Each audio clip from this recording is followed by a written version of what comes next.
Bilang junior ni Noel at ni Jane, ano masasabi mo? Ano sila? Parang takot siya magtanong. Yung sinabi ko! Ulit. Joy, may tanong kami. Ano yung masasabi mo sa luto ni Ate Jane?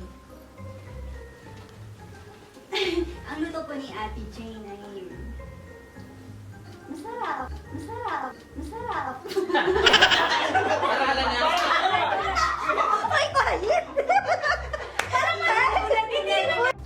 Gano'ng katakaw si Noel? Ikaw lang.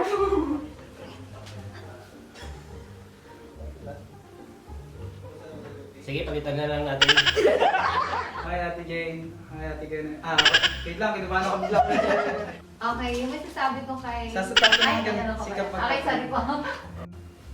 Si Brother Noel naman. One of my, like, you know, very, sandali! Okay, cut. Okay lang. Sige na, okay na. Akala ko sabihin mo. Hindi na, okay na. Hello, welcome to Karen Talks. Ulit na saglit lang. Okay lang, maganda yun. Maganda yun. Seryoso. Ulitin na. Ate Carl, given a chance, hindi babalik sila kay Noel. Ano masasabi mo? Ano po? Hello po yun yung Speechless ako sa gabing ito.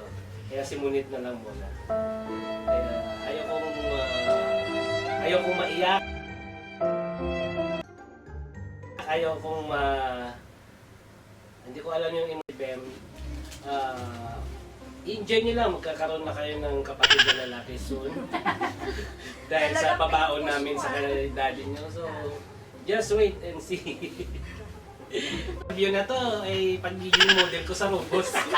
Uy, wag yan. Yun pala, magbimensahe lang ako sa kay Bro Noel sa Batilyer Family.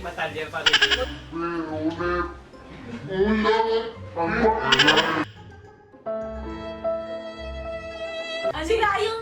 Kuya Noel, sira mo yung ilaw namin. Bukas na mo. Kuya Noel! Masasabihin ko na lumabas sila. Hindi. Kuya Noel, kung alam niyo lang po kung gaano kahirap po itong ginagawa nila sa akin. Sobrang binabay po nila yung pagkatao ko bago po ako magsalita. Hindi, joke lang. Pagka-guide sa amin ni Benji, lalong-lalo na po sa akin, talagang tutok na tutok eh. Hindi niyo ako tinantanan. Noel, magandang gabi po. Nagpapasalamat pa ako, Kuya Noel, sa buhay mo. Nakilala po kita, sa buhay din ni Ate Jane. Marami pa po. Kuya Noel, Ate Jane, Marga, Chloe, and Yasmin.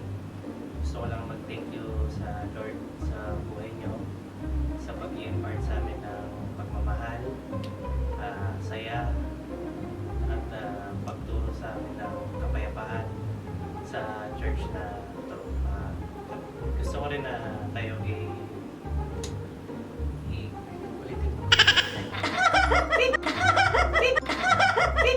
Kuya Noel, Ate Jane, Marga, Chloe, and Yasmin. Gusto ko lang magpasalamat sa Lord sa buhay niyo, sa pagmamahal at sa mga ginagawa niyo para sa amin.